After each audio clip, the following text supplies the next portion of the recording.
Assalamualaikum warahmatullahi wabarakatuh. Perkenalkan, kami dari kelompok 4. Nama saya Randiansyah. Nama saya Sani Nur Fauzianti. Nama saya Rafli Nurpandi. Nama saya Ben Fajri Sidik. Di sini kami akan mempresentasikan tentang struktur dan perkembangan middleware. Pengertian middleware. Middleware didefinisikan sebagai sebuah aplikasi yang secara logik berada di antara lapisan aplikasi atau application layer dan lapisan data dari sebuah arsitektur layer TCP atau IP. Middleware bisa juga disebut protokol. Protokol komunikasi middleware mendukung layanan komunikasi aras tinggi. Struktur middleware dapat bervariasi tergantung pada jenis middleware yang digunakan dan tujuan dalam sistem komputer atau jaringan. Namun, umumnya struktur middleware mencakup beberapa komponen dasar. Berikut adalah beberapa komponen yang umumnya ada dalam struktur middleware. 1. Lapisan komunikasi. Lapisan ini bertanggung jawab atas manajemen komunikasi antara berbagai komponen dalam sistem. Ini mencakup protokol komunikasi, manajemen koneksi, dan pengiriman pesan.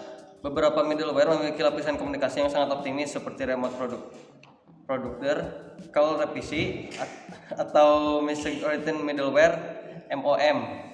Yang kedua, lapisan bisnis atau logika aplikasi. Ini adalah lapisan yang mengandung logika bisnis atau aplikasi yang sebenarnya. Ini dapat mencakup berbagai layanan seperti pengolahan transaksi, pengambilan data, pengelolaan proses bisnis, dan sebagainya.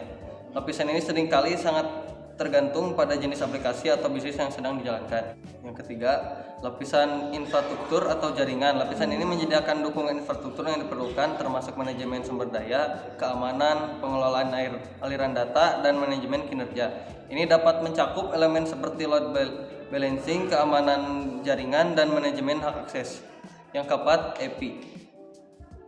Middleware sering menyediakan API yang memungkinkan aplikasi atau komponen lain untuk berinteraksi dengannya. API ini mendefinisikan cara penggunaan middleware dan antarmuka yang dapat diakses oleh pengembang aplikasi. Yang kelima, lapisan manajemen dan pengawasan. Ini adalah lapisan yang digunakan untuk mengelola, memantau, dan mengendalikan operasi middleware. Ini melibatkan alat-alat yang memungkinkan administrator sistem untuk mengelola konfigurasi, melacak kinerja, dan mendeteksi masalah dalam middleware.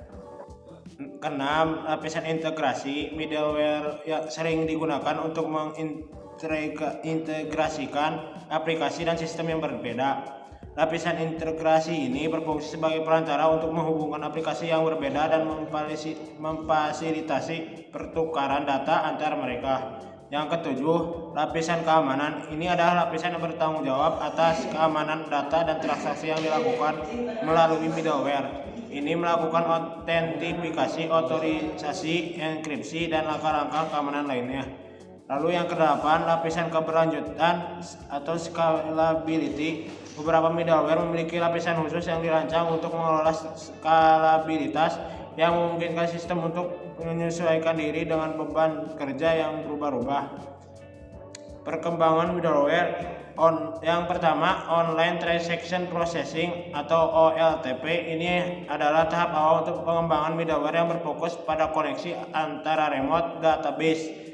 Ini memungkinkan transaksi online yang penting dalam sistem komputasi bisnis. Contoh awalnya adalah Digital ACMS yang berfungsi diikuti oleh produk OLTP seperti Tuxedo. Yang kedua, Remote Procedure Call atau RPC. RPC merupakan langkah selanjutnya dalam pengembangan middleware dan memberikan fasilitas jaringan yang transparan. Teknologi ini memungkinkan pemanggilan prosedur di komputer yang berbeda melalui jaringan. Sun Microsystem memiliki peran penting dalam memperkenalkan standar untuk koneksi internet melalui protokol ONC, Open Network Computing. 3. Common Object Request Broker Arsitektur atau CORBA. CORBA adalah salah satu tonggak penting dalam perkembangan middleware. Ini adalah middleware berorientasi objek yang menggabungkan fungsi RPC, brokering, dan heritage. Korba memiliki banyak implementasi termasuk digital object broker. Ini membantu dalam integrasi aplikasi yang rumit dan berorientasi objek. 4. Database middleware. Selain middleware yang disebutkan di atas, ada juga peran penting yang dimainkan oleh database middleware. Ini berfokus pada integrasi data di antara berbagai sumber data yang merupakan aspek krusial dalam integrasi sistem komputer. Database middleware membantu dalam mengatasi tantangan integrasi. Kesimpulan, struktur middleware dapat disesuaikan atau dimodifikasi sesuai dengan kebutuhan aplikasi atau sistem tertentu.